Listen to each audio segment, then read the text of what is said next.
எல்லோருக்கும் என் ஆத்மா வணக்கத்தை தெரிவித்துக் கொள்கின்றேன். நான் தயானந்த குப்தா கிருஷ்ணகிரியிலிருந்து பேசுகின்றேன். நான் இந்த இயக்கத்தில் 2018 நான் இந்த ஆனாபானசதி தியானம் செய்து கொண்டு வருகின்றேன். இதில் எனக்கு பலவித அனுபவங்கள் கிடைத்துள்ளது. இருந்தாலும் நாம் ஒவ்வொரு முறையும் நாம் இது பண்ணும்போது கூட எல்லாமே நமக்கு புதியதாகத்தான் இருக்கிறது. நம்ம இதுல ஆனாபானசதி தியானத்தை பத்தி நிறையவா பேசிட்டு இருக்கோம். எல்லாரும் நிறையவும் பேசியிருக்காங்க, நிறைய கேட்டு இருக்கிறீங்க.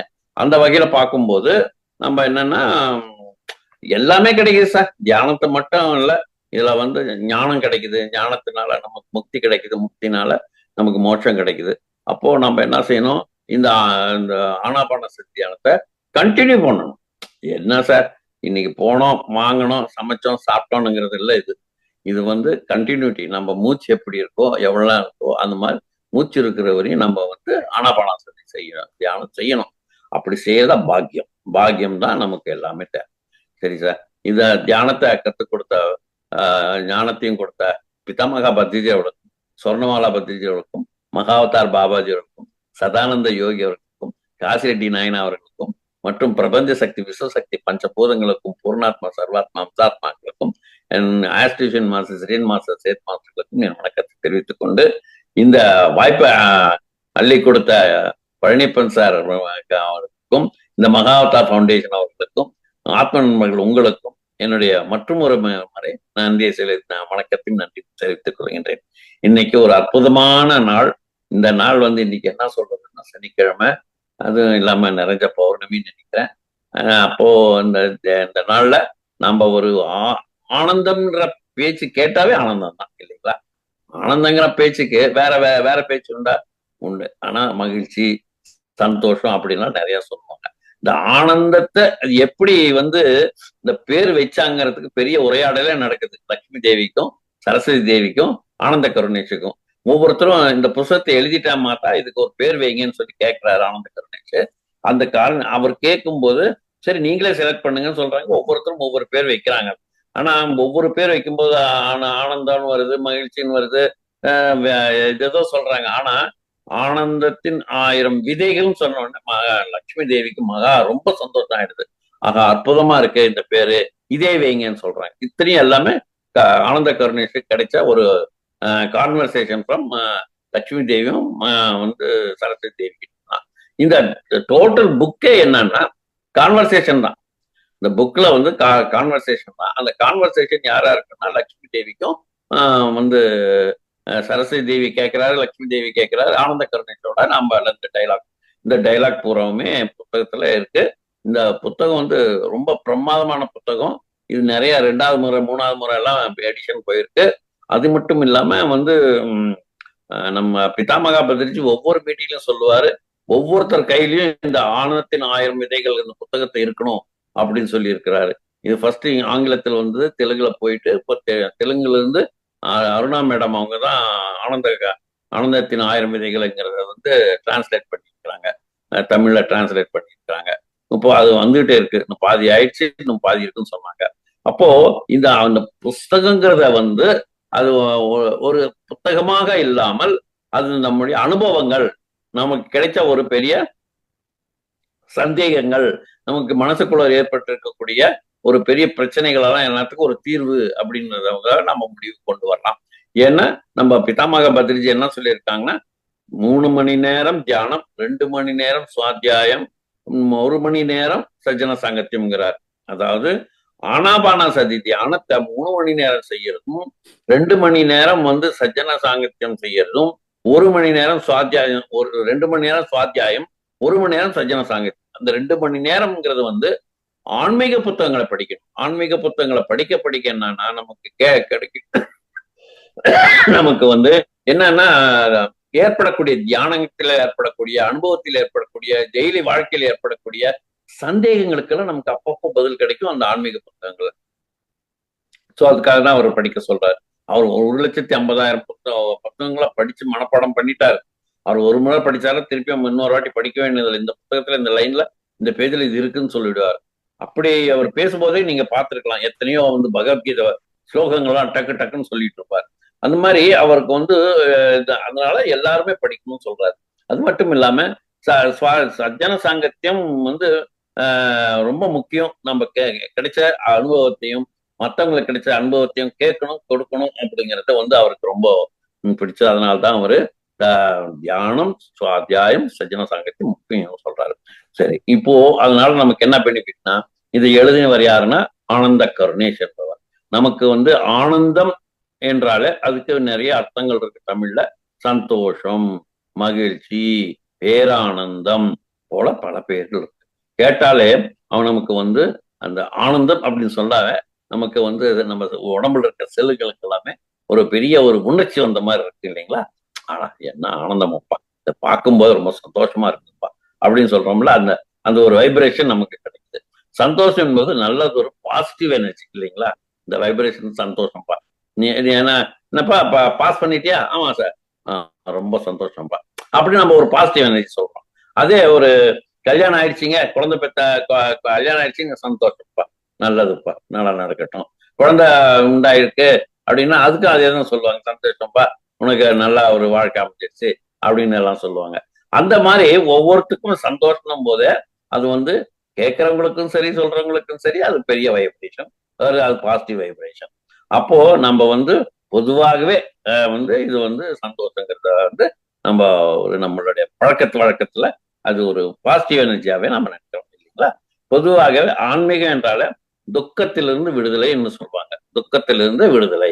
ஆன்மீகம்னா எல்லாருமே வந்து கோயிலுக்கு போறாங்க, ஒரு குருஜியை பாக்குறாங்க, ஒரு நல்ல விஷயம்லாம் செய்யறாங்கன்னா அவங்க ஏதோ ஒரு கஷ்டத்துல இருக்கிறாங்க, அந்த கஷ்டத்துல இருந்து வெளியே வரணும், அதுக்கு ஒரு பரிகாரமா நம்ம கோயிலுக்கு போறோம், கோயில போய் பூஜை செய்யறோம், புனஸ்காரம் செய்யறோம், அர்ச்சனை செய்யறோம்னா அதுல இருந்து அந்த விடுதலை ஆகணும், ஏன்னா அந்த பிரச்சனையில இருந்து அவங்க விடுதலை ஆகணும் அப்படிங்கிறதுக்காகத்தான் இது செய்யறாங்க. சரி, அப்ப இது என்னன்னா துன்பத்திலிருந்து விடுதலை, இயற்கையோடு இணைந்து நம் மனத்தை செம்மையாக்கணும், அதுல தான் ஆனந்தம் அப்படின்னு சொல்றாங்க. ஆனந்தம் ஆயிரத்துன்னு சொல்லுவாங்க. எல்லாருமே சின்ன சந்தோஷம் இருக்கு. உதாரணத்துக்கு நான் ஒரு ட்ரெஸ் எடுத்தேங்க, அந்த ட்ரெஸ் ஆன்லைன்ல வந்துருச்சுங்க.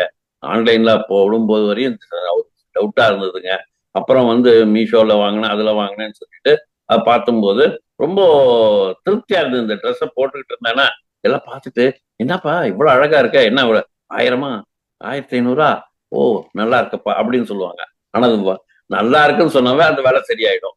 இல்லையா, என்னப்பா இப்படி வாங்கிட்டே சார், அதுக்கு என்ன சார் ஒரு 200, 250, அதுக்கு என்ன சார் செய்யக்குள்ளே 350 ரூபா ஆகுது, அதுக்கு இது என்ன சார் அப்படின்னு சொல்லுவாங்க. அப்போ நமக்கு அது சந்தோஷமா, ஓ நல்லா இருக்கு அப்படின்னு சொல்லி 1000, 1500 போது நம்ம 200க்கு தானே வாங்கணும், 1500 மதிப்பு சொல்றான்னு போது நம்ம உள்ளுக்குள்ள ஒரு புதுக்குழி போறோம், ஒரு குஷாலா இருக்கும் இல்லைங்களா? ஒரு சந்தோஷமா இருக்கும், அப்பா நம்ம கெட்டிக்காரண்டா, நம்ம வந்து ஜெயிச்சிட்டோம் அப்படின்னு. இது அதே மாதிரி நம்ம ஒரு வேலை செய்யறோம், அந்த வேலையில பாராட்டி நம்ம முதலாளியோ நமக்கு இருக்கிற பாஸா, நமக்கு இமிடியட் பாஸ் யார் இருக்காங்களோ அவங்க வந்து, குப்தா நீங்க ரொம்ப நல்லா செஞ்சுட்டீங்க குப்தா, இது செய்யறதுக்கு நீங்க வேறவர்கிட்ட சொல்லியிருந்தா அது கண்டிப்பா இந்த மாதிரி எல்லாம் செஞ்சிருக்க மாட்டாங்க, நீங்க வந்து நல்லா செஞ்சுட்டு இருக்கீங்க, I am really appreciate you, I really thank you அப்படின்னு சொல்லுவாங்க. அப்ப சொல்லும்போது என்னன்னா நமக்கு இன்னும் வேலை செய்ய தோன்றது மட்டும் இல்ல, நம்மள வந்து நம்ம செய்யற வேலையை அவங்க அப்ரூவ் பண்ணிட்டாங்க, நம்ம கரெக்டா செஞ்சுட்டு இருக்கோம், நமக்கு ரொம்ப சந்தோஷமான ஒரு வேலையை நம்ம செஞ்சிருக்கிறோம், சரியா செஞ்சிருக்கோம் அப்படின்னும் போது நமக்கு உள்ளுக்குள்ளே ஒரு குதிரைப்பான சந்தோஷம், நம்ம இருதயம் வந்து ரொம்ப ஜாலியா இருக்கும், அப்படியே கப்ப. அப்போ நமக்கு என்ன நினைக்கிறோம்னா சின்ன சின்ன விஷயங்கள்ல இருந்து கிடைக்கிறது சந்தோஷத்துல நமக்கு இருக்கிறதுனால அது எல்லாருமே அது வந்து அப்ரூவ் பண்றது இல்லாம, அப்ரிசியேட் பண்றது இல்லாம வேறு விதமா இருக்காங்க. இதுக்கெல்லாம் நம்ம என்ன காரணம், இப்படி எல்லாம் செய்யறதுல என்ன காரணம்னுட்டு நம்ம ஆனந்த கருணேஷ் கேட்கறாங்க. இப்போ எல்லாருமே அப்ரூவ் பண்ணணும், ஒத்துக்கணும், இப்படி நாம இருக்கிறாங்கன்னா நம்ம சுற்றி இருக்கிறவங்க எல்லாமே வேறு விதமா இருக்கிறாங்களே, இதற்கு என்ன காரணம்னு கேட்கிறாரு. நம்ம என்ன நினைக்கிறோம், இந்த மாதிரி எல்லாம் நம்ம அப்ரூவ் பண்ணணும், அப்ரிசியேட் பண்ணணும், அப்பதான் எனக்கு சந்தோஷமா இருக்குன்னு சொல்றோம். ஆனா எல்லாருமே இதே மாதிரி சந்தோஷமா இருக்கணும்னுட்டு ஏன் இருக்கு நினைக்கிறது இல்ல, அவங்க வேற விதமா ஏன் இருக்கிறாங்க, எனக்கு இந்த சந்தேகத்தை தீர்த்து வைங்கம்மா அப்படின்னு சொல்லி லட்சுமி தேவி கிட்ட நம்ம சார் ஹீரோ ஆனந்த கருணேஷ் கேட்கிறாரு. அப்போ அம்மா நாங்க இங்க செய்யற வேலைகள் மற்றவங்களுக்கு வித்தியாசமா தெரியுமா, அப்போ நான் ஒரு சாதாரண வாழ்க்கையா என்னால ஏன் வாழ முடியல, மற்றவங்க எல்லாம் எப்படி எதை சந்தோஷமா நினைக்கிறாங்களோ அது என்னால சந்தோஷமா ஏத்துக்க முடியல, அப்படின்னு சொல்லி கேட்கிறாரு. அப்போ நான் ஒரு ஏதாவது தப்பு செஞ்சிட்டேனா, எனக்கு ஒரு குற்ற உணர்ச்சியா இருக்கு. ஆனா எனக்கு சொல்லிக் கொடுத்தது எல்லாமே என்ன சொல்லிக் கொடுத்தாங்க?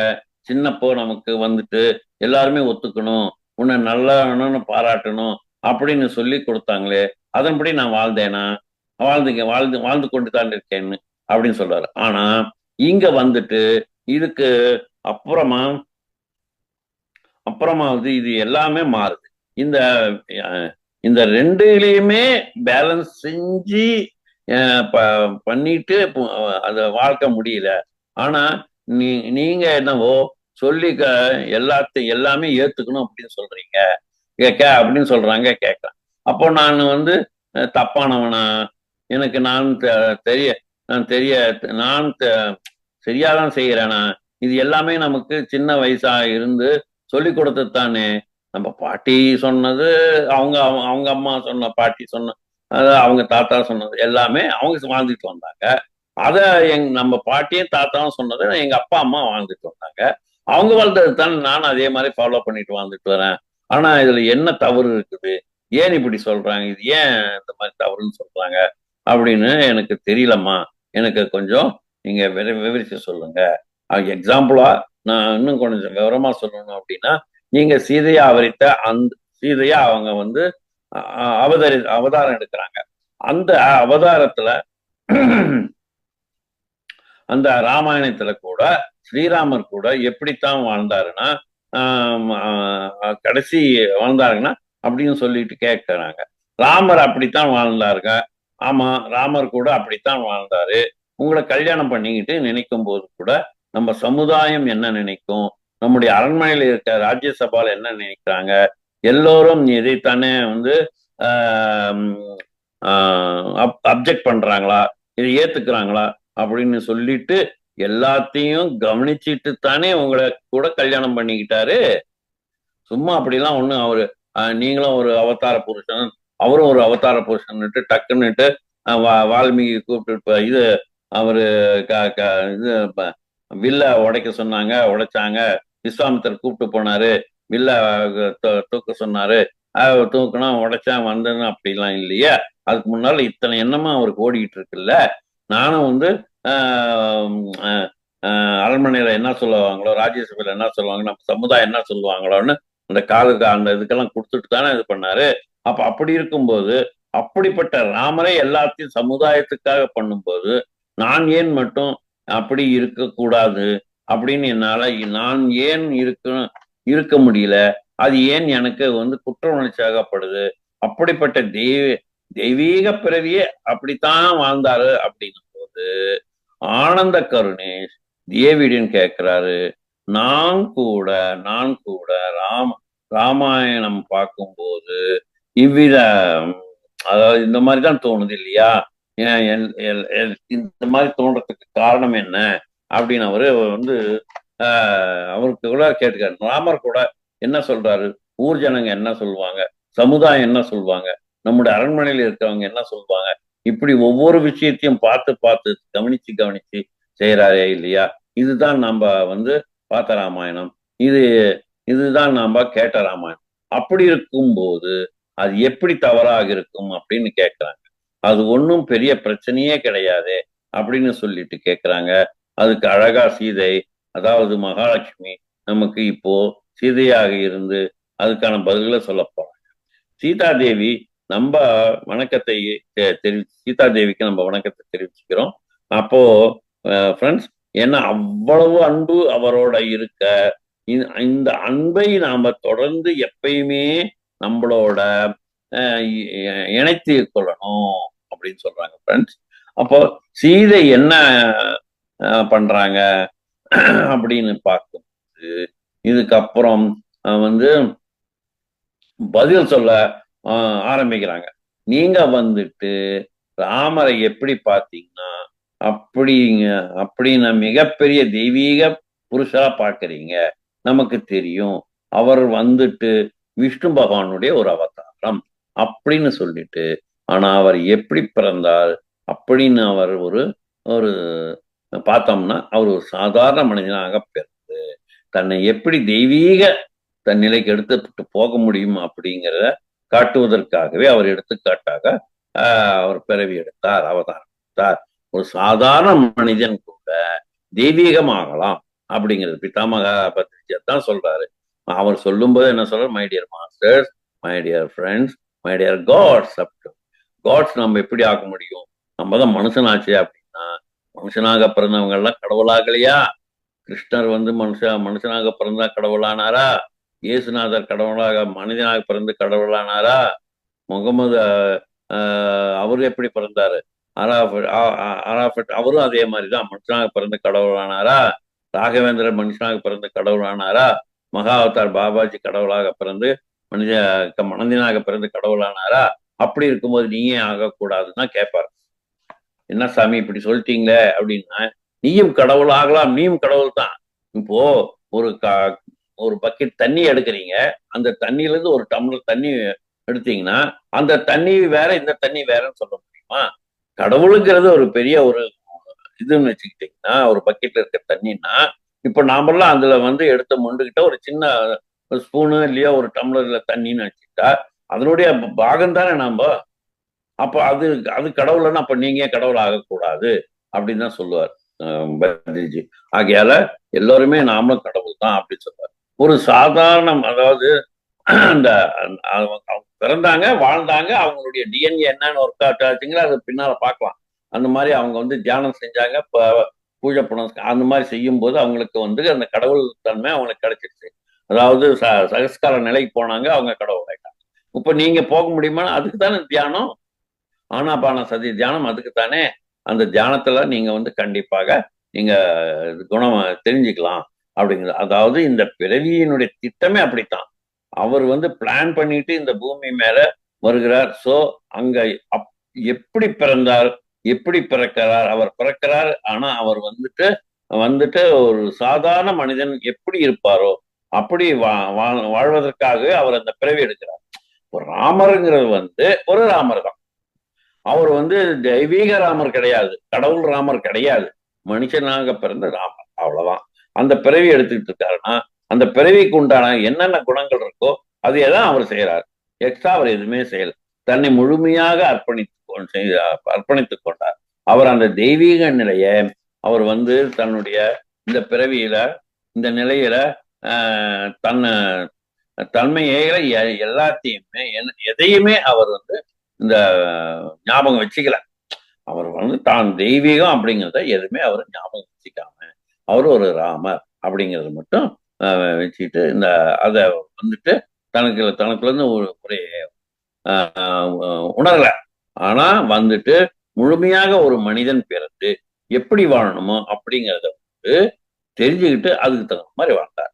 ஒரு தசரதனுக்கு ஒரு மகனாகவும், அதே மாதிரி சீதைக்கு கணவராகவும், லட்சுமணனுக்கு அண்ணனாகவும், மற்றவர்களுக்கு மன்னனாகவும் இருந்தாரே தவிர தான் ஒரு கடவுள், நான் எனக்கு வந்து எதை வந்து செய்தாலும் எனக்கு இது மாதிரி அப்படின்னுட்டுலாம் அவர் நினைக்கவே கிடையாது.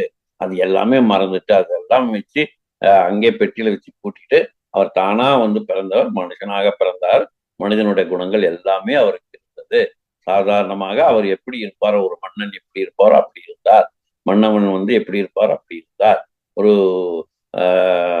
சாதாரணமாக அவருக்கு உணர்ச்சிகள் இருந்தது, சந்தோஷங்கள் இருந்தது, வருத்தங்கள் இருந்தது, எல்லாத்துக்குமே அவர் போராட்ட குணமுங்கள் இருந்தது. அப்போ அவர் வந்து கடவுள் அப்படி நினைச்சிருந்தா ராமாயணத்துல வரக்கூடிய அந்த ராவணனை சுட்டு எரிச்சிருக்கலாம். ஆனா அவன் சுட்டு அது சாதாரணமாக வில்லம்பு எடுத்து போராடித்தான் அவங்க ஜெயிச்சாங்க.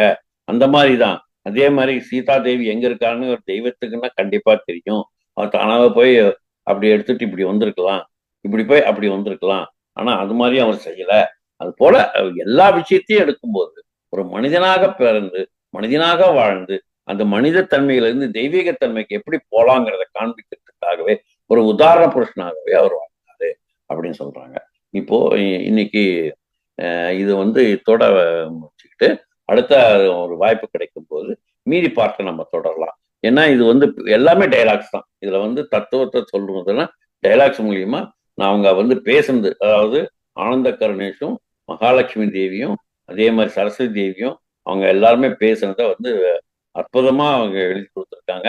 இதை நீங்க வந்து எந்த நேரத்துல வேணாலும் படிக்கலாம். சந்தோஷமா இருந்தாலும் படிக்கலாம். அதே மாதிரி கொஞ்சம் கஷ்டமா இருக்கும் போதும் படிக்கலாம். எல்லாத்துக்குமே இதுல வந்து ஆன்சர் இருக்கு. ஆகையால நண்பர்களே, எனக்கு கொடுத்த வாய்ப்பை நான் சரியாக பயன்படுத்திக் கொண்டேன் என்று தெரிகிறது. இந்த 1/2 மணி நேரம் எனக்கு கொடுக்க ஒதுக்கிய நண்பர் பழனியப்பண்ணா அவர்களுக்கும் மற்றும் மகாவதார் ஃபவுண்டேஷன் அவர்களுக்கும் மற்றும் உங்களுக்கும் என்னுடைய அன்பான வணக்கத்தை தெரிவித்துக் கொண்டு மற்றும் ஒரு முறை சந்திப்போம். நன்றி, வணக்கம்.